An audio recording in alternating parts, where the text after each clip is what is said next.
Hello, in this lecture, I'll discuss a critical analysis of the poem Ulysses by the great Victorian poet Tennyson, Lord Tennyson. This poem, without any doubt, is a dramatic monologue, or rather, it is a grand dramatic monologue. And this poem is set when King Ulysses returns home to Ithaca from a long journey of fighting in the Trojan Wars.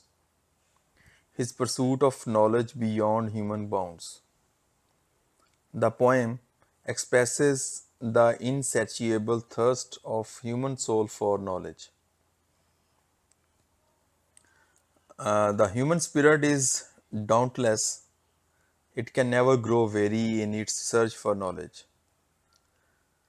There is in human spirit an insatiable curiosity, a long and strong urge to know more and more of the mysteries of the universe. It is something very intrinsic in the instinct or nature of humankind that they want to explore more and more. And this is the very message of the poem as well. This philosophy can be related to the philosophy of our great poet Allama Iqbal, who also advocates this very philosophy where he says, खूब से खूब तर की तलाश गुजर जा अकल से आगे कि ये नूर चिरागे राह है मंजिल नहीं मोहब्बत मुझे उन जवानों से है जो सितारों पे डालते हैं कमंद to going beyond the knowable to tantalize the new horizons. This is the very basic philosophy that Lord Tennyson preaches in this poem. And he suggests that there is an intrinsic capacity or propensity in humankind to be curious about unknowable things, to make them knowable, and they cannot resist this temptation of knowing something new and new. Tennyson seeks to present a philosophy of life in the person of Ulysses as the very personification of strong passion for knowledge. The philosophy of life that Tennyson wants to preach or present is the very philosophy that I have just discussed, and in order or for this express purpose, he uses uh, the character or persona of Ulysses, and this Ulysses of Odysseus or of Dante's Divine Comedy combines here or is personified here into strong passion for knowledge. Knowledge stands for something new. He hates to stay at hope but loves to be adventurous. There is, though he becomes old or he's getting old, but he becomes young from his mental side. His spirit is still young. His fire of exploration, fire of exploring something new hasn't died yet. It's still young. So, this is the very thing that we also need to adopt in our lives, that we don't die young or don't die old physically. If you die doing something meaningful, purposeful, spiritful, then then your death will be mourned, or it may be that that itself mourn on your death. But if you die doing nothing, nobody will notice that somebody has died. Like many of Tennyson's other poems, it deals with the aspiration to reach beyond the limit of one's field of vision. Ulysses does cherish not to take rest from traveling and longs to roam the globe. The character of the speaker emerges almost unintentionally from his own words because of its dramatic monologues. Ulysses' present responsibilities show his ineffectiveness as a ruler. He was no more a ruling stuff. He has become a kind of person who can only explore, who can embark on new and new adventures. The very first stanza of the poem introduces us to the mindset of Ulysses. His his idea of an ideal king is not of one who sits around the fire with his wife and making laws for people who don't even know him. He compares people to a sort of animal, savage race, you may say, who needs to be fed and taken care of. This is a very common plight of humanity where people or humankind are compared to other animals. And what does an animal need? He needs to be fed and taken care of. If a human being is also in the same lurch or in the same problem or same condition where he needs to be fed and taken care of only, then he is no different from other animals as well. What's the difference between an animal and a human is his spirit, his spirit of curiosity, his spirit of knowing mysteries of this universe, of exploration. He feels uneasy as he knows he is meant for more meaningful things.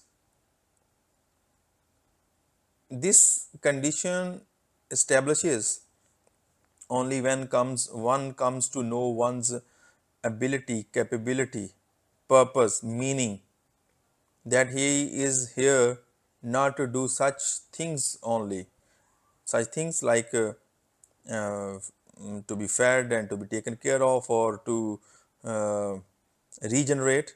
Rather, he has come here in this universe with some other purpose and he needs to fulfill that until he dies. And until one dies, one has to keep himself busy in exploring things as many as possible.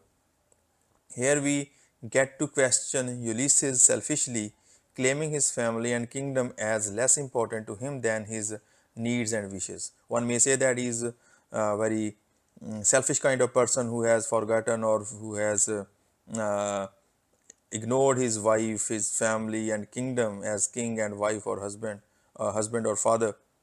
But one will have to sacrifice such things in order to go beyond the horizons of this universe, to achieve something new, to satiate his unsatiable desire. This demonstrates how he resembles flawed protagonists in earlier literature. So here we can make a comparison between him and other flawed and you may say uh, failed protagonists that we find in literature. Why do they are flawed and why are they flawed and why he happens to be a successful one, or you may say he is a flawed one as well if they are successful. He continues speaking to himself by proclaiming that he cannot rest from travel, but he still knows he needs to live life to the least. This is the very thing, very gist of the poem, crux of the poem, that lives to the least. Live the life to the maximum, to the fullest. जिंदगी को भरपूर जीना, maximum हद तक जाके, as he would want to obtain knowledge from every experience he wishes to pursue. He feels like he represents all who wander and roam earth, exposed to different type of people and ways of living. He has enjoyed greatly and suffered happily, and he feels both experiences are important to keep man alive and active. If somebody claims that and thinks that if he is happy or he has been happy throughout his life, he is an incomplete man if he hasn't tasted pain yet.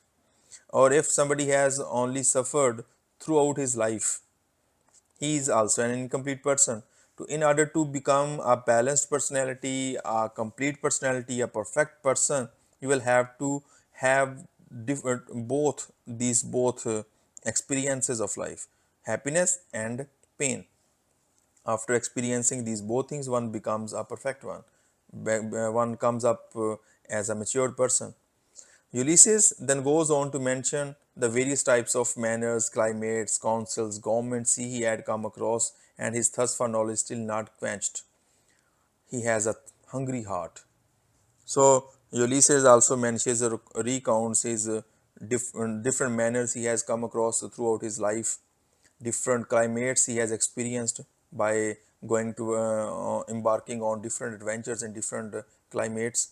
He has taken so many councils, attended so many councils of good and bad governments he has seen, and which have fallen, which have emerged in his presence. So these all things make a man satiate for or bored or satisfied that he has seen so many things.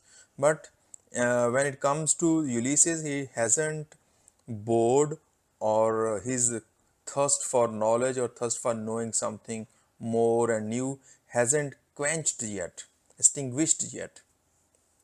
He was honored by all, and never sound of armor clashing against each other in the battle. Ulysses declares that his travel and encounters have shaped who he is. I am a part of all that I have met. So wherever he has gone, he has become a part of that climate, that thing, area, country, whatsoever the thing he has come across, or has met, has become a part of him. And he is a worldly man now. He is more than a humanity kind of person. He has left part. Well, see the difference between a normal human being and Ulysses. Whereas a normal human being does not travel as much as he has traveled, doesn't have as many faced as many people as he has faced, climates he has suffered or tolerated, hasn't suffered, faced conspiracies, councils of friends and enemies or foes, hasn't know people with different manners. So if a person who has these many things under his belt and the person who hasn't traveled at all, there's a huge difference between him and his personality. He's a man with a greater exposure of this universe. So it is natural. There is an ayat from Quran Sharif, सीरू फिल अर्द, ज़मीन पर फैल जाओ, घूमो, मकसद ताकि आप ज़्यादा से ज़्यादा एक्सप्लोर कर सकें, ज़िंदगी को जान सकें. वो जो इंसान ज़्यादा घूमा फिरा होता है, दुनिया देखी होती है, उसके अंदर बर्दाश्त, टॉलरेंस, पर्सनैलिटी के अंदर बैलेंस ज़्यादा होता है एक उस आदमी से जो कुएं का मेंढक बन के कर रहा होता है, उसको वही चीज़ें नज़र आ रही होती हैं सिर्फ. He has left parts of himself everywhere he went, indicating that he has not yet navigated shrinks and fates and ceases to stir him. So as Ulysses moves, his experience makes an arch covering the arch of the untraveled world. The more he travels, the more the margins or degrees or edges of the world recede to covered up. He is getting bored sitting in his own home land and feels the urgency to leave yet again for another journey. He compares himself to a metal that is still full of shine, but if he is not active for a while, he could rust just like an unused metal would rust. He compares himself to that metal. Um, if you don't use that metal, that will go rusty. So zang lag jayega. Like uh, when a very, even a very good athlete does not go into practice anymore, he will also lose his competence, lose his agility, lose his abilities. So, in order to remain in the competition, in order to remain shiny and bright, you will have to be in work, be in the practice. Going out of practice makes you rusty. So, if you keep even the purest kind of water, um, um, leave that water to even the pure, in the purest form for a while, that too will get contaminated. This is what also is about human personality. If you leave, if one gets idle, gets dormant, he will also go rusty. He feels life is beyond just breathing and surviving. एक professor साहब हैं, उनका एक call है कि कोशिश करें कि जब आप मौत आए तो आप ज़िंदा हों। सिर्फ सांस लेने का नाम ज़िंदगी नहीं है। तो ज़िंदगी इससे बहुत आगे की चीज़ है। ब्रीदिंग एंड सर्वाइविंग, बच गए आप, ज़िंदा बच गए, सांस ले रहे हैं, this is not life. Life is going beyond these two very basic things. Ulysses feels this urgency to leave as he feels death is nearing him, and hence refers to himself as a sinking star. So he compares himself to a sinking star and grey spirited. He's getting older, getting towards his ultimate eventuality, but it doesn't harm his spirit of adventure. When Ulysses decides to leave his throne to his son, to son Telemachus, he compares that the latter to himself as being less restless and more patient, therefore able to govern his throne when he is away. He talks about his people as rugged people who are uncivilized and uncultured. That's why they need to be tamed and put to good use. His son, his own son, is has seen more comfort and more luxury than him, than his father Ulysses, and he is better a governor to his people.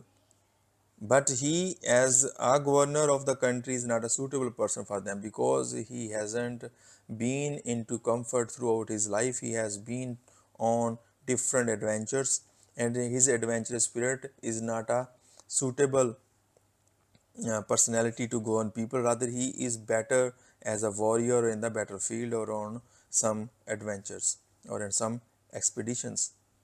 When Ulysses decides, finally, the day is ending and he watches the sunset. The sunset is symbolic of his nearing end of his life. This is something very symbolic and quite obvious. He thus calls on his men and asks them if they would join him in his last endeavor to a land beyond the bars of all the western stars.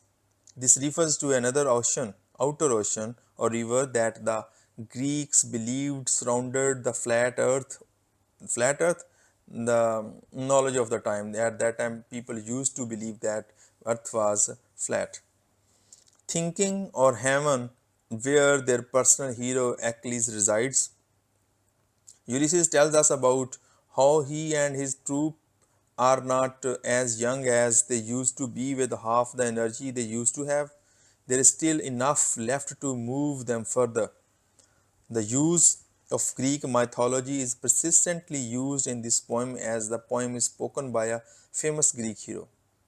He tries giving them a motivational talk which ends with the famous words to strive, to seek, to find, and not to yield.